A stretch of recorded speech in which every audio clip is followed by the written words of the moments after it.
হৃদমায়ার প্রেমগাথা season ১ পর্ব সংখ্যা ৩৫।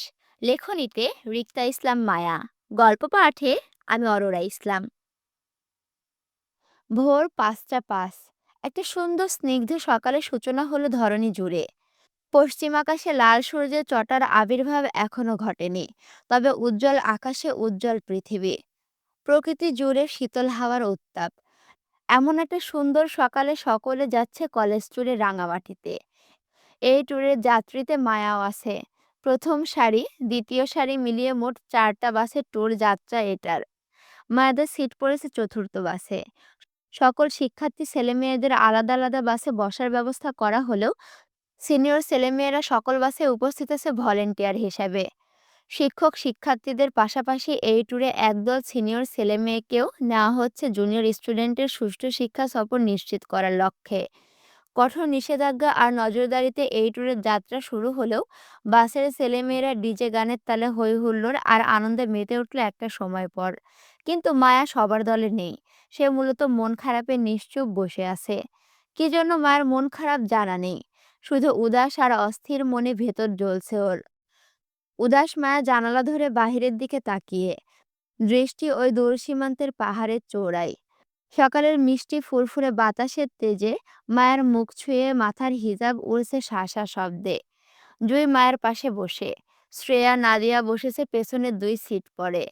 কিন্তু বাকি সবার মতো শ্রেয়া নাদিয়াও ডিজে গানের তালে খই হারিয়ে নিজেদের সিট ছেড়ে সামনে মেয়েদের সাথে তাল মিলিয়ে মেতে উঠেছে নাচ গানে। জুই সেটা ভিডিও করছে আর হাসছে। মোট কথা, সবাই এনজয় মুডেই আছে। কিন্তু মায়া এসব নাচ গানে নেই। মায়ের স্বামী এসব পছন্দ করে না বলে মায়া ভদ্রতা বজায় রাখলো, সিট ছেড়ে উঠলো না পর্যন্ত। এমনি মায়ের হৃদকে না বলে চুরি করে এই ট্যুরে যাচ্ছে, সেজন্য মায়ের ভিতরটা হাঁসফাঁস করছে অপরাধ বোধে। হৃদ মায়ের ট্যুরে যাওয়ার বিষয়ে জানলে কি হবে মায়া জানে না। হয়তো হৃদের অবাধ্য হওয়ায় সে মায়ের ওপর রেগে যেতে পারে, কিন্তু কতটুকু রাগ করতে পারে তার ধারণা মায়ের আপাতত নেই। সেই জন্য মায়া মন খারাপে সেই তখন থেকে বাসে চুপ করে বসে আছে। মায়ের মনে হচ্ছে এই ট্যুরে সে হৃদের অবাধ্য না হয়ে গেলেও পারত। মায়ের উচিত হয়নি হৃদের কথা অমান্য করে এই ট্যুরে যাওয়ার। মায়েদের একই বাসে আরিফকে দেখা যায় রাকিবের সাথে পিছন সিটে ভলেন্টিয়ার হয়ে বসে আছে সিনিয়র হিসাবে। মাঝে মধ্যে এই দিকটায় তাকিয়ে নিজেদের বোনদের খেয়াল রাখছে। সবার হইচইয়ের মাঝে জুই হঠাৎই মায়ের হাত টেনে নিজের দিকে ফেরালো। অতি গানের শব্দে এক হাতে কান চেপে মায়ের দিকে ঝুঁকে চিল্লিয়ে বলল, কি হয়েছে তোর? সকাল থেকে দেখছি কেমন জানি ভয়ে সিটিয়ে আসিস। কোনো সমস্যা? জুঁইয়ের কথায় মায়া মাথায় হাত নাড়িয়ে অসম্মতি দিতে দিতে একই গলায় চিল্লিয়ে বলল, জুঁই, আমার কেমন জানি অস্থির আর ভয় করছে। মনে হচ্ছে এই ট্যুরে ওনার অনুমতি ছাড়া আমার আসাটা ঠিক হয়নি। মায়ের মন খারাপের কারণ হৃদ সেটা বুঝতে পেরে জুঁই খানিকটা অসন্তুষ্ট গলায় একইভাবে বলল, তাহলে আসলি কেন স্বামীর কথা অমান্য করে? তোকে কে বলেছে আসতে? নিজেই তো লাফিয়ে লাফিয়ে আসলি। এখন আবার ঢং করিস? এতই যদি জামাই ভক্ত হতি, তাহলে তাকে অমান্য করে লুকিয়েই ট্যুরে যেতি না বেয়াদব। জুয়ের কথায় মায়ের গলার স্বর খানিকটা কমে আসলো অপরাধ বোধে। তোরা সবাই যাচ্ছিস বলে আমি নিজের মনকে বোঝাতে পারিনি। এজন্য ওনাকে না বলে চুপি চুপি তোদের সাথে যাচ্ছি। কিন্তু এখন কেমন জানি অস্থির আর ভয় করছে ভেতর ভেতর। মনে হচ্ছে আমি ভুল করেছি। সত্যি আমি ভুল করেছি জুই? কি করব বল না তুই? মায়ের অপরাধবোধের বিষয়টা বুঝে জুই মায়াকে আশ্বস্ত দিয়ে বলল, এখন আর কিছু করার নেই। যা হওয়ার হয়ে গেছে। অলরেডি বাস ছেড়ে দিয়েছে। তাই এখন সফরটা এনজয় কর। একটা দিনেরই ব্যাপার মাত্র। রাতে বাসায় ফিরে ভাইয়ার সাথে যোগাযোগ করে নিস। তাহলে দেখবি সব ঠিক হয়ে গেছে। এখন আর মন খারাপ করিস না, কেমন? মায়া হাঁসফাঁস করতে করতে বলল, জুই, আমার কেন জানি মনে হচ্ছে আমি এই ট্যুর শেষ করে হয়তো আর ফিরতে পারবো না। মায়ের কথায় জুই তেমন গুরুত্ব দিল না, বরং বিরক্ত হয়ে মায়ের কপালে গুঁতো দিয়ে শাসন করে বলল, বাজে চিন্তা না করে ট্যুরে এনজয় কর বলদ। আরিফ ভাইয়া আছে আমাদের সাথে। কিছু হবে না কারো। জুঁইয়ের কথায় মায়া খানিকটা আশ্বস্ত হলো। আরিফ যে ওদের সাথে ট্যুরে যাচ্ছে সেটা মায়া ভুলে বসেছিল এতক্ষণে। কিন্তু জুঁইয়ের কথায় সেটা পুনরায় মনে পড়তেই মায়ার মনের ভয়, সংশয়, অস্থিরতা খানিকটা কমে গেল। সিট ছেড়ে উঠে দাঁড়ালো, পেছনে তাকালো আরিফের খোঁজে। দেখলো আরিফ রাকিবের সাথে বসে খুবই আস্তে ধীরে কথা বলছে কিছু নিয়ে। মায়ের পিছনে তাকানোতে আরিফও হঠাৎ এই দিকটায় তাকালো। বোনকে উঠে দাঁড়াতে দেখে আরিফ নিজের সিট ছেড়ে এগিয়ে আসতেই রাকিবও আরিফের পিছন পিছন এই দিকটায় এগিয়ে আসলো। চলন্ত বাসে আরিফ মায়াদের সিটের কাছাকাছি আসতে জিজ্ঞেস করলো ওদের কিছু প্রয়োজন কিনা। জুই মাথা নাড়িয়ে অসম্মতি জানাতেই মায়া আরিফের দিকে তাকিয়ে হাঁসফাঁস করে বলল, ভাইয়া, আমার ভয় করছে। কিসের ভয় বোকা? ভাইয়া আছে না? তারপরও ভাইয়া, আমার কেমন জানি অস্থির অস্থির লাগছে। মায়ের কথায় আরিফ এগিয়ে এসে জুয়ের ওপর দিয়ে মায়ের কপালে একটা হাত ছুঁয়ে দেখলো মায়ের কোনো অসুস্থতা আছে কিনা। মায়ের শরীরের তাপমাত্রা ঠিক দেখে আরিফ মায়েকে আশ্বস্ত করতে করতে বলল, কখনো লং বাস জার্নি করিসনি তো, তাই হয়তো এমন অস্থির অস্থির লাগছে। আর কিছুক্ষণ পর দেখবি সব ঠিক হয়ে গেছে, তোরও ভালো লাগবে। আচ্ছা, তোদের ব্যাগে দেখ খাবার রাখা আছে, ওইগুলো খেয়ে নে। আর কিছু দরকার পড়লে ভাইকে ডাকিস কেমন। ভাই পেছনেই আছে। মায়া ঘাড় কাত করে সম্মতি দিতে আরিফ রাকিব দুজনেই জায়গা ছেড়ে নিজেদের সিটে গিয়ে বসলো। মন খারাপের কারণে মায়া ব্যাগ খুলে খাবার পেতেই নিজের মন খারাপের কারণও ভুলে বসলো। পুরো ট্যুর যাত্রায় হইচই আর আনন্দে কাটালো সবার সাথে। শিক্ষক সিনিয়রদের কঠোর নজরদারি আর গাইডলাইনের পুরো ট্যুরের যাত্রায় কোনো শিক্ষার্থীদের কোনো রকম কোনো সমস্যা হলো না বিন্দুমাত্র। মূলত শিক্ষা সফর ট্যুরটি ছিল রাঙামাটি ঝুলন্ত ব্রিজ, রাজবন বিহার আর শুভলং ঝর্ণা প্রদর্শনে। দর্শনীয় তিনটি স্থান প্রদর্শনের ট্যুর যাত্রা শেষ করে সন্ধ্যা ৭টা নাগাদ পুনরায় ৪টি বাস ছাড়ে গন্তব্যের উদ্দেশ্যে। ছাত্রছাত্রীরা সারাদিনের ঘোরাঘুরি আর ক্লান্তিতে সিটে ঝিমিয়ে বসে রইল। মায়া জুই সিটে হেলিয়ে ঘুমিয়ে। শ্রেয়া নাদিয়ার অবস্থাও সেম।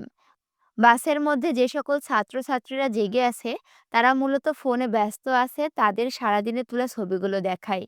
রাত তখন ৮টা ৪৫-এর ঘরে। বাস চারটি পুনরায় থামে একটি পাহাড়ি খাবার হোটেলের সামনে। রাতের খাবারটা সবাই এখানেই সারতে চায়, কারণ রাঙামাটি পাহাড়িয়ান এলাকায় এর থেকে সামনে গেলে হয়তো ভালো মানের খাবার হোটেল পাওয়া যাবে না বলেই দলবল বেঁধে সকল স্টুডেন্টদের নিয়ে শিক্ষকরা এই রেস্তোরাঁয় নামলো খেতে। খুব সতর্ক আর গাইডলাইনের সাথে স্টুডেন্টদের রেস্তোরাঁর ভেতরে বসালো।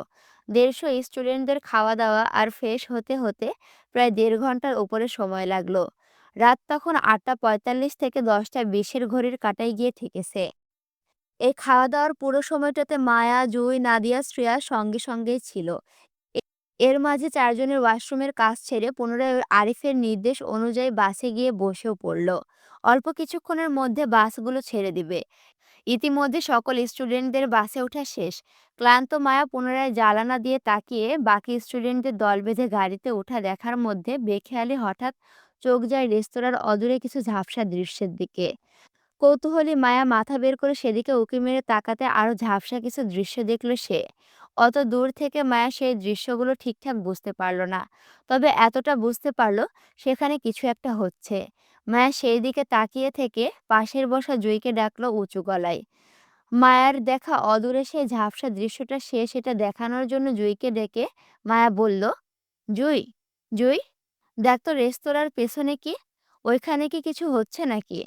আচ্ছা, ওখানে আমাদের ক্লাসমেট রাফা না ওটা? কিন্তু ও ওখানে কি করছে দেখ তো। অমনোযোগী জুই ফোন চালানোতে ব্যস্ত ছিল বলে মূলত ও মায়ের কথায় তেমন মনোযোগ দিতে পারল না। ওদের সারাদিনের তোলা ছবিগুলো দেখছিল জুই, তাই মায়ের কথায় অমনোযোগীভাবে হালকা উঁকি দিয়ে বাহিরে তাকিয়ে অদেখার মতন করে পুনরায় জায়গায় বসে ফোন চালাতে চালাতে বলল, কই, কিছুই তো নেই। যদিও কিছু থাকে তাহলে তোর এত কিছু দেখা লাগবে কেন? চুপচাপ বসে থাক। জুঁইয়ের কথায় মায়া তেমন পাত্তা না দিয়ে পুনরায় সেদিকে তাকিয়ে রইল। মায়ের মন খসখস করছে রেস্তোরাঁর পেছনে ঘোর অন্ধকারের দিকে তাকিয়ে। পাহাড়ি এলাকা হয় রেস্তোরাঁটি পাহাড়ের সীমান্তে অবস্থিত। মায়ের রেস্তোরাঁর পেছনে পাহাড়ি জঙ্গলের দিকটা তাকিয়ে রইল। আবছা অন্ধকারে মায়ের মনে হচ্ছে সেখানে কিছু একটা হচ্ছে।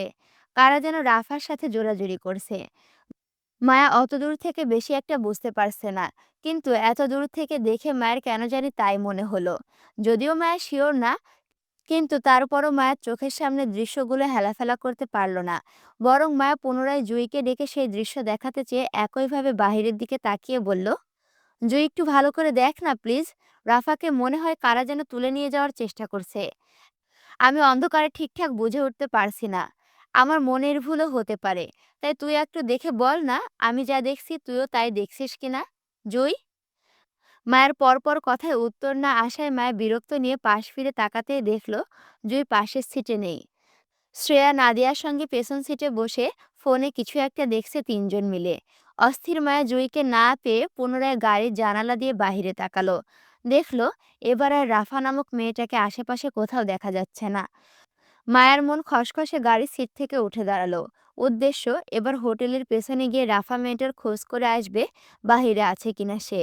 যদি রাফাকে না পায় তাহলে ভাববে মেয়েটা অবশ্য কোনো না কোনো বিপদেও আছে। তখন মায়া না হয় কলেজের স্যারদের সাথে বিষয়টা জানাতে পারে। কিন্তু মায়া আগে নিশ্চিত না হয়ে হুট করে যদি রাফা মেয়েটা বিপদে আছে এমন কথা রটায়, তাহলে দেখা গেল পরে রাফা মেয়েটাকে সুস্থ সবল দেখায় মায়া লজ্জায় পড়ে যাবে সবার সামনে বিভ্রান্তিকর পরিস্থিতি সৃষ্টি করার দায়ে। মায়া কোলের ব্যাগটা সিটের ওপরে রাখতে রাখতে কয়েক সিট পেছনে জুইকে উদ্দেশ্য করে পুনরায় ডেকে বলল, জুই, আমি একটু নিচে যাচ্ছি আরিফ ভাইয়ের কাছে, এক্ষুনি চলে আসবো। মায়ের কথায় জুই, শ্রেয়া, নাদিয়া তিনজনই এই দিকে তাকালো। মায়ের মুখে আরিফের নাম শুনে জুই বিষয়টা তেমন গুরুত্ব দিল না, বরং অল্প আপত্তি জানিয়ে বলল, ভাই তো আসবেই, তুই এখন নিচে নেমে কি করবি? গাড়ি তো এক্ষুনি ছেড়ে দিবে। গাড়ি ছাড়ার আগেই চলে আসবো, একটু কাজ আছে নিচে। আচ্ছা যা, তাড়াতাড়ি আসিস। আচ্ছা। মায়া ব্যাগ ট্যাগ ফেলে খালি হাতে বাস থেকে নামলো। আরিফ, রাকিব টিচার্সদের সাথে সামনে বাসগুলোতে স্টুডেন্টদের ওঠানোর কাজে ব্যস্ত। মায়া বসেছিল লাস্ট বাসটিতে।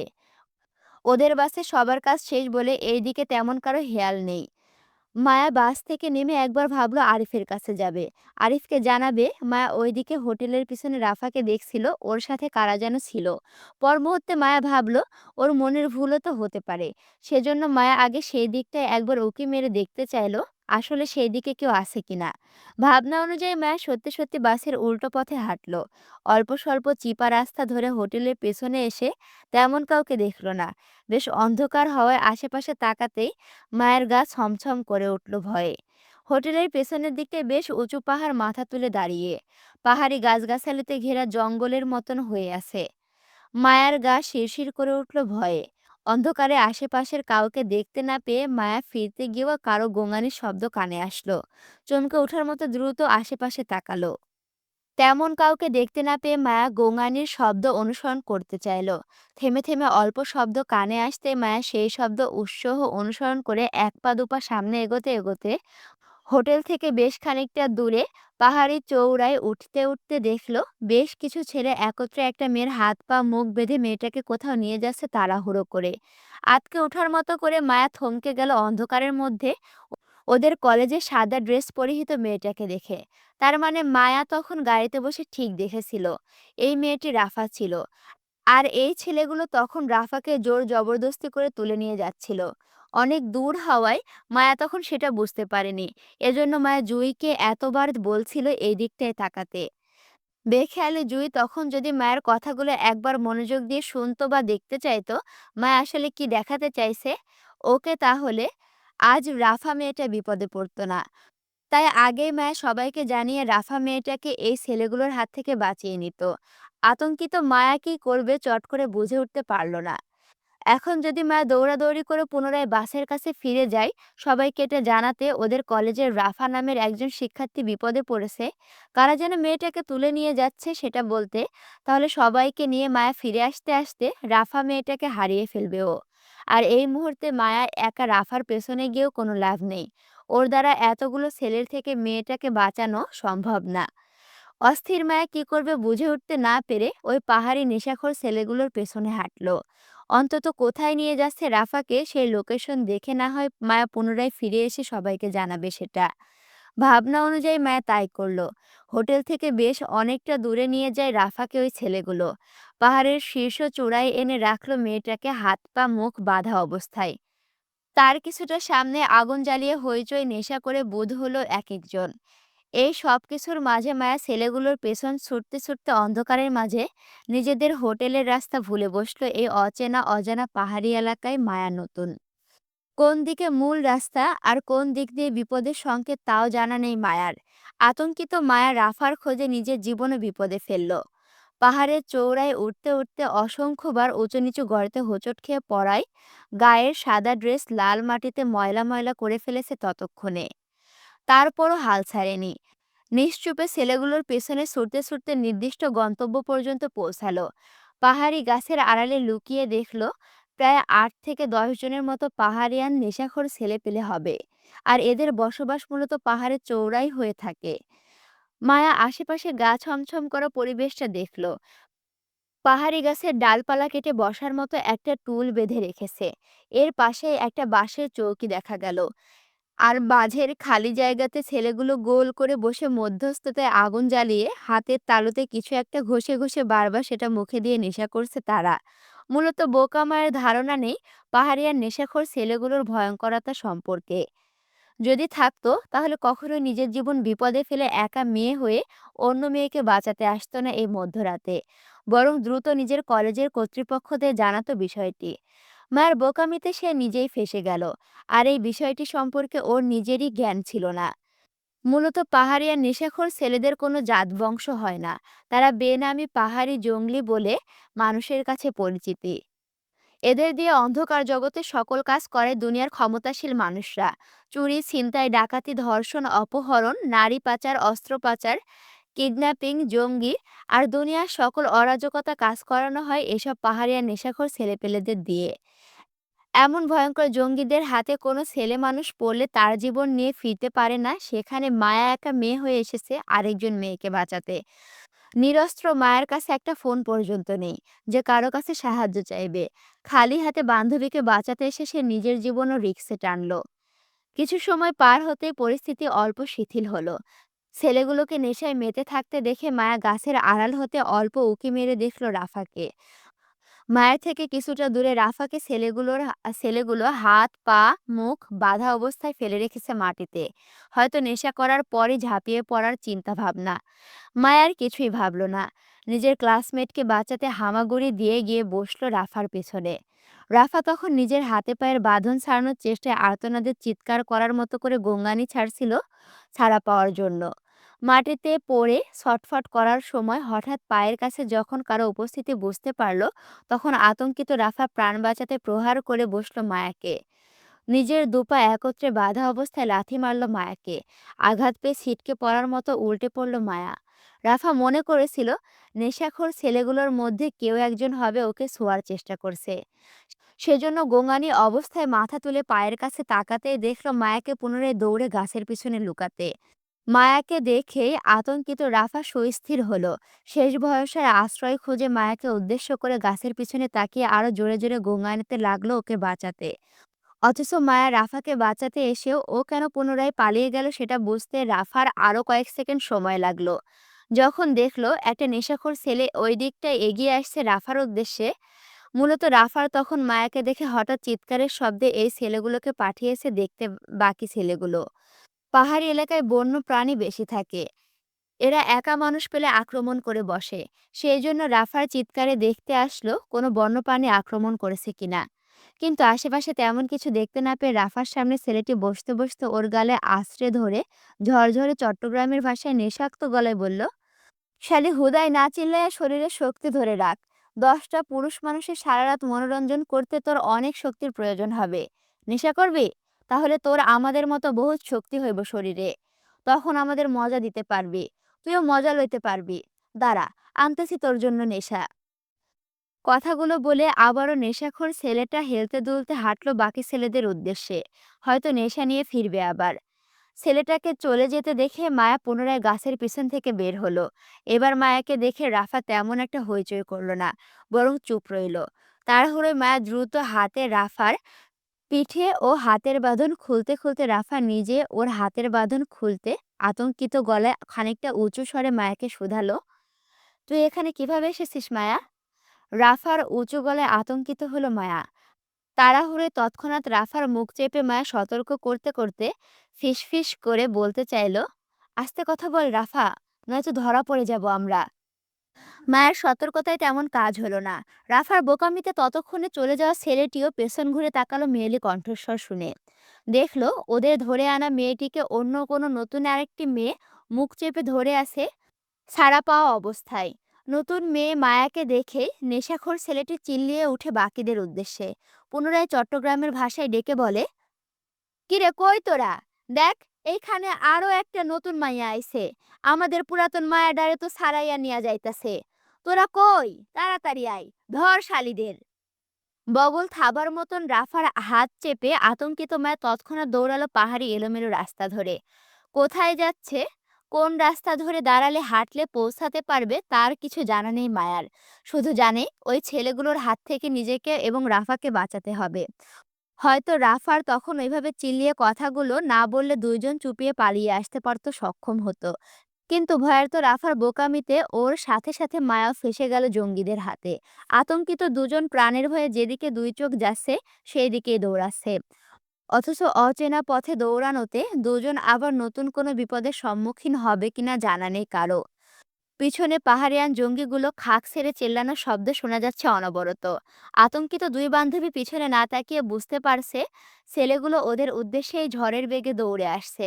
প্রাণপূর্ণ দৌড় আর হোঁচট খেতে খেতে পাহাড়ের চৌড়াই থেকে দেখলো সারিবদ্ধভাবে মায়াদের কলেজের বাস চারটি চলে যাচ্ছে পাহাড়ের বুক ঘেঁষে রাস্তা দিয়ে। বাসের উজ্জ্বল আলো মায়াদের মোটেও চিনতে ভুল হলো না নিজেদের কলেজ বাসগুলোকে। আতঙ্কিত মায়া আরো আতঙ্কিত হলো নিজেদের আপনজন ওদের রেখে চলে যেতে দেখে।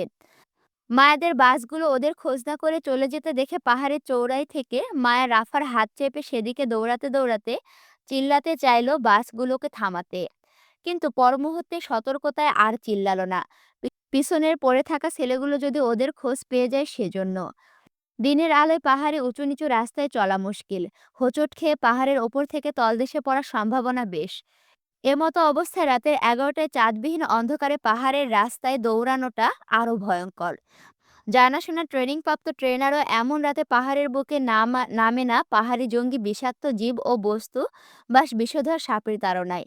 সেখানে দুটো মেয়ে হয়ে ওদের চারিদিক থেকে বিপদ আর বিপদ জড়িয়ে। ভয় পেয়ে থেমে গেলে নেশাখোর ছেলেদের হাতে ইজ্জত খইয়ে মরতে হবে। আর নয়তো প্রাণের তাগিদে দৌড়াতে চাইলে যে কোনো সময় পাহাড়ি হিংস্র প্রাণী বা বিষাক্ত সাপের কবলে পড়ে মরতে হবে। মোট কথা নিশ্চিত মৃত্যুর হাত থেকে মায়া প্রাণ বাঁচানোর তাগিদে রাফার হাত চেপে দৌড়াচ্ছে বলে যাওয়া বাসগুলোকে ধরতে। বেখেয়ালি দৌড়ানোতে একটা সময় অন্ধকারে ছোট গর্ত হোঁচট খেয়ে দুজন উল্টে পড়ল পাহাড়ের উঁচু নিচু থেকে। আর এই উল্টে পড়া দুজনের বেশ কাজে দিল। পাহাড়ের ওপর থেকে সোজা রাস্তায় এসে পড়ল। মায়ার থেকে বেশ কিছুটা দূরে ছিটকে পড়ল রাফা। হাতে পায়ে শরীরের জায়গায় জায়গায় ব্যথা পেল দুজনও এত উঁচু থেকে পড়ায়। আতঙ্কিত মায়া ব্যথায় গংড়িয়ে উঠে বসতে বসতে নিজেদের বাসের খোঁজ করল। দেখলো মায়াদের থেকে বেশ খানিকটা দূরে চারটি বাস চলে যাচ্ছে। বসে থেকে মায়া চেঁচালো বাসগুলোর উদ্দেশ্যে। মায়ের দেখা দেখি রাফাও সেম কাজ করলো।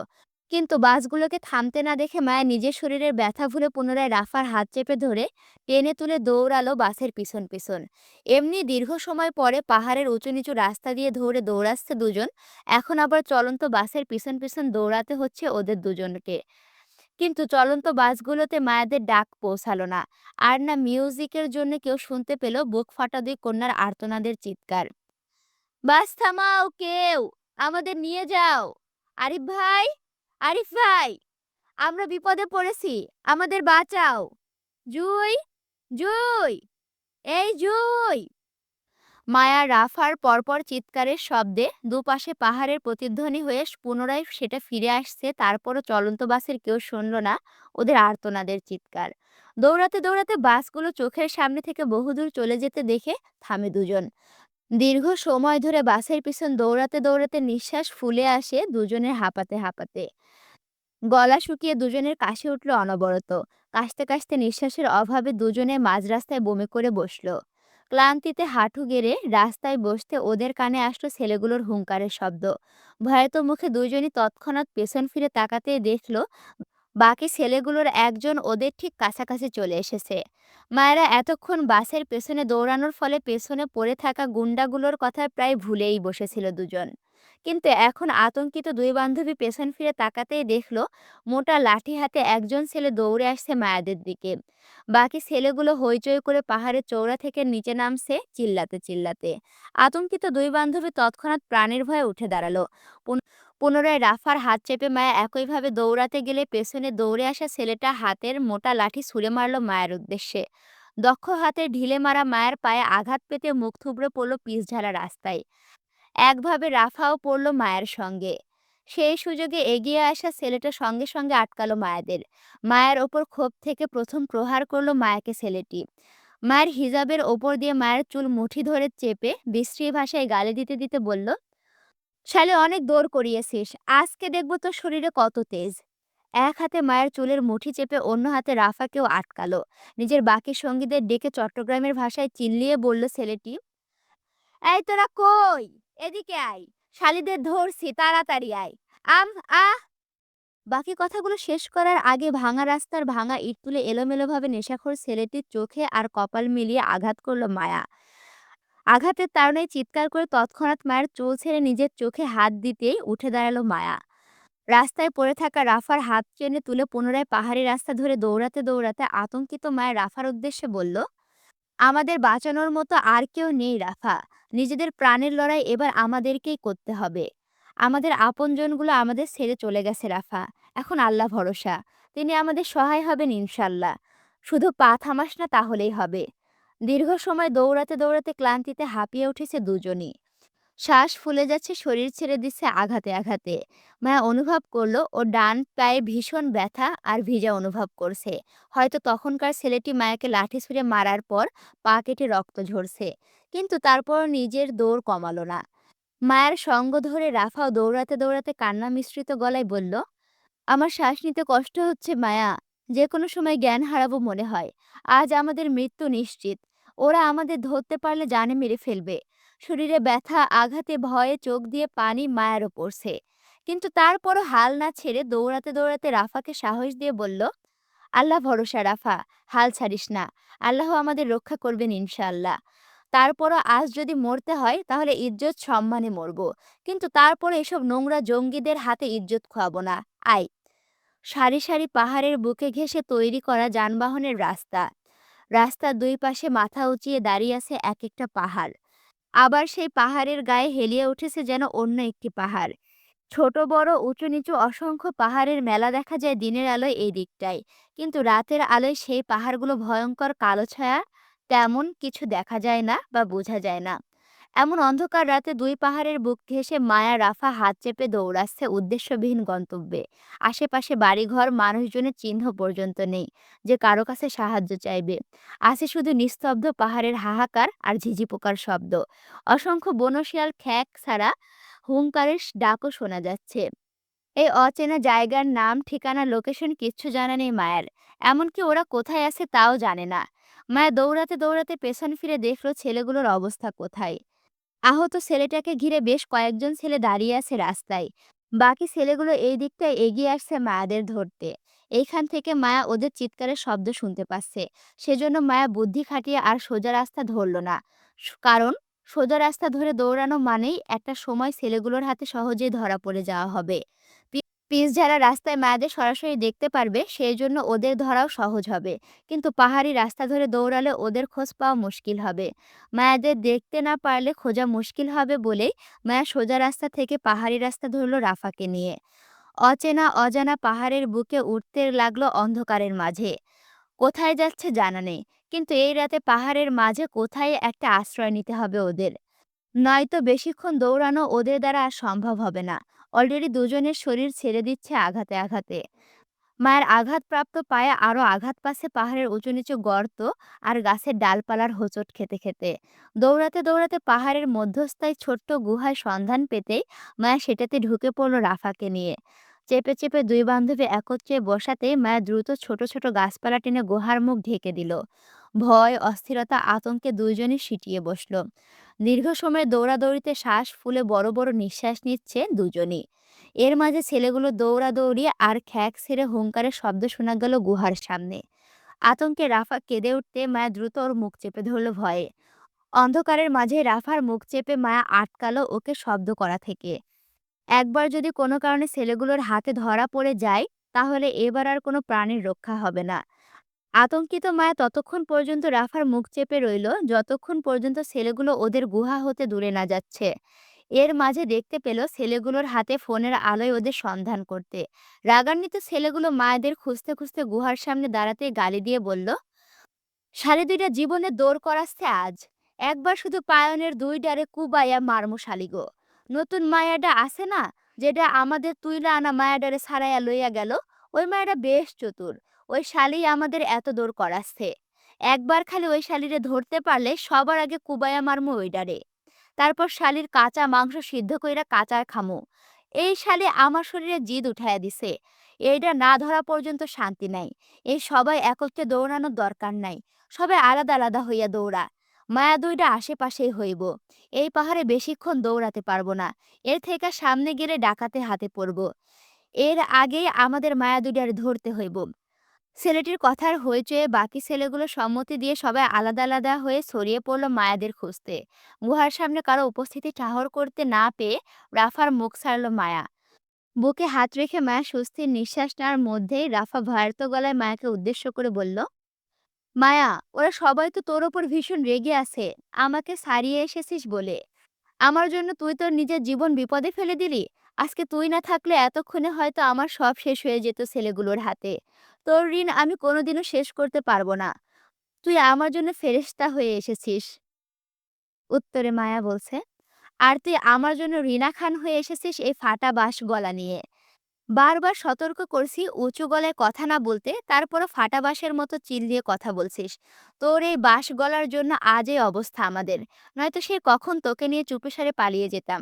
গলার এত জোর থাকলে তখন রাস্তায় পড়ে চিল্লালি না কেন? অন্তত তোর গলার জোরে আমাদের বাস থেমে যেত, আমরাও নিরাপদে থাকতাম। পুনরায় রাফার উঁচু গলায় মায়া খানিকটা রাগ নিয়ে উক্ত কথাগুলো ফিসফিসিয়ে শুধালো রাফাকে। মায়ের কথায় রাফা চুপ করে গেল। সত্যি তখন রাফা মায়াকে দেখে বোকামি করে না চিল্লালে হয়তো এখন ওদের এত দৌড়াদৌড়ি করতে হতো না। নিশ্চুপে পালিয়ে আসতে পারতো। রাফা নিজের ভুল বুঝতে পেরে মায়ের সঙ্গে আরো চেপে বসলো। মায়ের উদ্দেশ্য করে নরম গলায় ফিসফিসিয়ে বলল, তুই অনেক সাহসী মায়া। তোকে দেখে এত সাহসী মনে হয় না। মনে হয় তুই ভীষণ বোকা আর সহজ সরল মেয়ে হবি। আচ্ছা, তোর ভয় করছে না? ছেলেগুলোর হাতে ধরা পড়লে কি হবে আমাদের সেটা ভেবে? রাফার কথায় মায়া মাটির দেওয়ালে হেলিয়ে বসলো। ডান পায়ে ভীষণ ব্যথা করছে ওর। অন্ধকারে মায়া নিজের ডান পা ছুঁয়ে চোখ খিচে গেল ব্যথায়। বুঝতে পারলো পা কেটে জখম হয়ে গেছে পুরোটা পা। মায়া দুহাতে ডান পাটাকে কাছে টানতে টানতে রাফার কথার উত্তরে বলল, ভয় পেলে কি হবে? আমাদেরকে কে বাঁচাতে আসবে এখানে? আশেপাশে দেখেছিস কাউকে তুই? তাহলে ভয় পেয়ে নিজেকে গুন্ডাদের হাতে তুলে দিবি কেন বল আমাকে? অন্ধকারে মায়ের পায়ের আঘাতটা ঠাহর করতে পারল না রাফা। সেই জন্য একইভাবে বলল, আমি তা বলিনি। আসলে আমি বলতে চাচ্ছিলাম, এমন একটা পরিস্থিতির মাঝে তুই এত সাহস কোথা থেকে পাচ্ছিস? আমার তো ভয়ে জান বের হয়ে যাচ্ছে। আমি জানি না রাফা, এত সাহস কোথা থেকে পাচ্ছি। তবে আজ আমার মনের জোর এমনি আসছে বলে নিজেকে ভীষণ সাহসী মনে হচ্ছে। আমার মনে হচ্ছে আজ এই লড়াই করে হলেও নিজেকে বাঁচাতে হবে। কারণ আমি অন্য কারো আমানত। আমাকে না পেলে সে পাগল হয়ে যাবে। আমার তার জন্য হলেও নিজেকে হেফাজতে রাখতে হবে রাফা। মায়ের কথার মানে বুঝতে পারল না রাফা। সেই জন্য রাফা মায়াকে কিছু প্রশ্ন করবে তার আগেই মায়া বলল, তোর কাছে কোনো ফোন টোন হবে রাফা? থাকলে বের কর। কারোর সাথে যোগাযোগ করা দরকার। নয়তো এখান থেকে আমরা বের হতে পারবো না। মায়ের কথায় টনক নড়ল রাফার। ও দুটো ফোন সঙ্গে নিয়ে এসেছিল ট্যুরে। একটা টাচ ফোন, অন্যটা বাটন ফোন ছিল। টাচ ফোনটাতে সারাদিনে ছবি তোলায় বন্ধ হয়ে গিয়েছিল বলে ওর বান্ধবী নদীর কাছে সেটা জমা রেখেছিল। সেই জন্য এখন ওর কাছে সেই টাচ ফোনটা এখন আর নেই। বাকি রইল বাটন ফোন। ফোনটা ওর ব্যাগেই ছিল। আর সেই ব্যাগটা ওর কাঁধ জড়িয়ে কোমরে ছিল। কিন্তু নেশাখোর ছেলেগুলো ওকে তুলে আনার সময় হয়তো ব্যাগটা কোথাও না কোথাও পড়ে গিয়েছে। এতক্ষণ পর্যন্ত ওর গায়ে থাকবে না সেটা রাফা নিজের গা চেক না করে মায়াকে বলল, আমার কাছে কোনো ফোন নেই মায়া। একটা ফোন বাসে ফেলে এসেছি, অন্যটা ব্যাগে ছিল। সেগুলো আমাকে তুলে আনার সময় হয়তো ব্যাগটা কোথাও পড়ে গিয়েছে। রাফার কথায় মায়ের তৎক্ষণাৎ উত্তর আসলো। মায়া বলল, তোর কোমরে যে ব্যাগটা ঝুলছে ওইটাতে ফোন টোন নেই? আমার কোমরে ব্যাগ মানে? কথাগুলো বলতে বলতে রাফা নিজের শরীরে হাত বুলিয়ে দেখলো সত্যি সত্যি ওর কাঁধে ব্যাগটা এখনো রয়েছে। দীর্ঘ সময়ের আতঙ্কের দৌড়াদৌড়িতে রাফার মনে হয়েছিল ওই ব্যাগটা না থাকতে পারে। তবে এই মুহূর্তে ব্যাগটা পেয়ে রাফা খুশিতে আত্মহারা হয়ে তৎক্ষণাৎ ব্যাগটা হাতে নিতে নিতে মায়ের উদ্দেশ্যে বলল, হ্যাঁ হ্যাঁ, এই ব্যাগটাতে আছে একটা ফোন। দাঁড়া, দাঁড়া দিচ্ছি। ছোট্ট ব্যাগটা থেকে একটা বাটন ফোন বের করে সেটাতে আলো জ্বালিয়ে মায়ের হাতে দিল রাফা। ফোনটা পেয়ে মায়া খুশিতে আত্মহারা হয়ে রাফাকে জড়িয়ে ধরে ধন্যবাদ দিল। এই অসময়ে ছোট্ট একটা ফোন আজ জীবন বাঁচাবে ওদের। পরিবারের মানুষজনের সঙ্গে যোগাযোগ করতে পারবে বলে মায়া ভীষণ খুশি হলো। রাফাত থেকে ফোনটা হাতে নিতেই মায়া আগে নিজের পায়ে ফোনের আলো ফেলে দেখলো ওর পায়ের কি অবস্থা। অল্প আলোয় মায়ের পায়ের দিকে তাকাতে রাফা আতকে চেঁচিয়ে ওঠার মতো করে মায়ের পা দুটো দুই হাতে ধরে চেয়ে ফিসফিসিয়ে বলল, হায় হায় মায়া, তোর পা তো পুরো শেষ, রক্তাক্ত হয়ে আছে। এই পায়ে এতক্ষণ দৌড়েছিস? মায়া রাফার হাত থেকে নিজের পা ছাড়িয়ে হাতের ফোনটা রাফার হাতে দিল ওর পায়ে আলো দিতে। পায়ের ব্যথায় মায়ের মাথা পর্যন্ত টনটন করছে ব্যথায়। লাল রক্তে রক্তাক্ত হয়ে আছে মায়ের পুরো ডান পা। এমনকি মায়ের পরিহিত সাদা সালোয়ারটির নিচটা রক্তের ছিটায় লাল হয়ে হয়ে আছে। মায়া পা বাড়িয়ে ডান পায়ের সালোয়ারটা একটু টেনে ওপরে তুলল। পায়ের রক্ত পড়া বন্ধ করতে নিজের গায়ে সাদা ক্রসিং বেল্ট টেনে খুলে শক্ত করে বাঁধল নিজের পায়ে। তারপর রাফার হাত থেকে ফোনটা নিতে নিতে সেটাতে নম্বর টাইপিং করে কল মিলালো আরিফকে। কিন্তু নেটওয়ার্কের সমস্যা হয় মায়ার সেই কল কেটে যাচ্ছে বারবার। মায়া বুঝতে পারলো গুহার ভেতরে নেটওয়ার্কের সমস্যাজনিত কল করা যাচ্ছে না। তাই মায়া এগিয়ে বসলো গুহার সামনে। অল্প উঁকি মেরে মাথা বের করে গাছপালার আড়াল হতে দেখলো বাহিরে কেউ কিনা। আশেপাশে তেমন কাউকে দেখা না গেলেও খাক ছেড়ে ডাকাডাকির শব্দ কানে আসছে মায়ের। আতঙ্কিত মায়া খুব সতর্কতার সহিত গায়ের হিজাবটা দিয়ে ফোনের আলোটা আটকে কল মিলালো আরিফকে। আরিফের ফোনে চার্জ না থাকায় বন্ধ পেতেই মায়ার ভীষণ অসহায় বোধ করলো। বিপদের সময় ভাইকে না পেয়ে সাহসী মায়া নিঃশব্দে ঝরঝর করে কেঁদে উঠল। মায়ের এত বিপদের সময় যদি আরিফকে না পায় তাহলে মায়ের মৃত্যু নিশ্চিত। কারণ একমাত্র আরিফই মায়ের আশেপাশে আছে। আর আরিফ পারবে বাসগুলো পুনরায় ফিরতে এখানে মায়াদের বাঁচাতে। অসহায় মায়া আর সাহস ধরতে না পেরে যখন নাক টেনে নিঃশব্দে কাঁদতে লাগলো তখনই রাফা এগিয়ে এসে মায়াকে সাহস দিয়ে বলল, তোর ভাইয়ের নম্বরে কল না গেলে অন্য কাউকে কল দে না মায়া। স্যারদের কারো নম্বর মুখস্থ পারছিস তুই? পারলে দ্রুত কল দে। বেশিক্ষণ এখানে বসে থাকতে পারবো না আমরা। এখান থেকে উঠতে হবে আমাদের। নয়তো ছেলেগুলোর হাতে ধরা পড়ে যাব যেকোনো সময়। রাফার কথায় মায়া ওকে জানালো কোনো স্যারদের নাম্বার ওর মুখস্থ নেই। এমনকি নিজের ফোনটাতেও কল দিতে পারছে না জুয়ের কাছে। কারণ মায়া নিজেই সেই নাম্বারে সিম খুলে রেখেছিল যাতে হৃদ কল দিতে না পারে। এ অবস্থায় মায়া নিজের পরিবারের কারো কাছে কল দিতে পারবে না। তাহলে সমস্যা আরো বাড়বে। স্যারদের কারো নাম্বার মায়ার মুখস্থ জানে না। মায়া শুধু আরিফ, জুই আর বাড়ির কয়েকটা ফোন নাম্বার মুখস্থ জানে। আর ওর স্বামীর নাম্বারটা মুখস্থ জানে। ১ মিনিট মায়া ওর স্বামীর থেকে তো এই মুহূর্তে সাহায্য চাইতে ওকে বাঁচাতে হবে। মায়ের বিশ্বাস আরিফের থেকেও দ্রুত ওর স্বামী ওকে বাঁচাতে সাহায্য করবে। আজ যদি এখানে মায়ের শেষ যাত্রা হয় তাহলে ওর শেষ কথা হবে স্বামীর সাথে। মায়ের ও স্বামীর কাছ থেকে তো ক্ষমা চাওয়া উচিত। মায়া তাকে অমান্য করে আজ বিপদের মুখে পড়েছে। নিজেকে আর কতক্ষণ বাঁচাতে পারবে জানা নেই মায়ার। তবে এতটা বুঝতে পেরেছে মায়ের মৃত্যু আজ নিশ্চিত। হয়তো আর নাও ফিরা হতে পারে আপনজনদের মাঝে। চারিপাশে জঙ্গি আর পাহাড়ি ডাকাতের উৎপাত। যে কোনো সময় মায়েরা ধরা পড়ে যাবে। এর আগে মায়াদের এখান থেকে বের হতে হবে। আর এখান থেকে বের হওয়ার আগে মায়া শেষবারের মতো নিজের স্বামীর সাথে একটু কথা বলতে চায়। ঠোঁট চেপে কান্না আটকিয়ে কাঁপা কাঁপা হাতে হৃদের নাম্বারে কল লাগালো মায়া। অল্প সময় নিয়ে হৃদের ফোন রিং হতে মায়ের মুখে হাত চেপে ঝরঝর করে কেঁদে উঠল। রাত তখন ১১টা ৫০-এর ঘরে। হৃদে কফি হাতে ফাইল চেক করছিল কাপে চুমুক দিতে দিতে। সে মূলত রাত ১টার ফ্লাইটে যাবে দুবাই ব্যবসায়ীর কাজে। সেই জন্য একদম পরিপাটি রেডি হয়ে হাতে কাগজগুলো সারছিল। হৃদের উপস্থিতি তার রুমেই ছিল। বিগত দিনে মায়ের খোঁজ খবর হৃদের কাছে ছিল। হৃদ জানতো তার বউ বাড়ি থেকে চট্টগ্রাম গিয়েছে আজ ১০ দিন হলো। হৃদের সাথে মায়ের যোগাযোগ না থাকলেও সেইখানকার ছেলেপেলেগুলো হৃদকে তার বইয়ের খবরাখবর দিয়ে থাকতো। কিন্তু বিগত ৩ দিন ধরে হৃদের কাছে মায়ের খবর তেমন একটা ছিল না। তার কারণ হৃদ আজ সন্ধ্যায় ইন্ডিয়া থেকে বাংলাদেশে এসেছিল। এখন আবার দুবাই যাবে। সে মূলত ইন্ডিয়া থেকে দুবাই চলে যেত, কিন্তু তার কিছু গুরুত্বপূর্ণ ফাইল রিচেকের জন্য বাংলাদেশ থেকে দুবাইয়ের টিকিট করতে হয়। এই সন্ধ্যার পর থেকে হৃদ ফ্রেশ হয়ে নিজের ফাইলগুলোই রিচেক করছিল। এর মাঝে আননোন নাম্বার থেকে কল আসায় হৃদ ফাইল থেকে এক পলক দৃষ্টি উঠিয়ে ফোনে চোখ বুলিয়ে পুনরায় নিজের কাজে মনোযোগী হলো। অপরিচিত নাম্বার তার কখনো রিসিভ করা হয় না, তাই মায়ের কলটিও স্বাভাবিকের ন্যায় রিসিভ করা হলো না। কিন্তু পরপরই একইভাবে একই নাম্বার থেকে অনবরত কল আসার হৃদ বিরক্ত হয়ে হাতের ফাইলটা আর কফিটা রেখে দিল টেবিলে। বিরক্ত হয়ে ফোনটা হাতে নিয়ে রিসিভ করে কানে তুলতে মায়ের ফুপানোর শব্দে হৃদের মস্তিষ্কে টনক নড়ে উঠল। সে বুঝতে পারল এ অসময়ে তার বউ কল করেছে।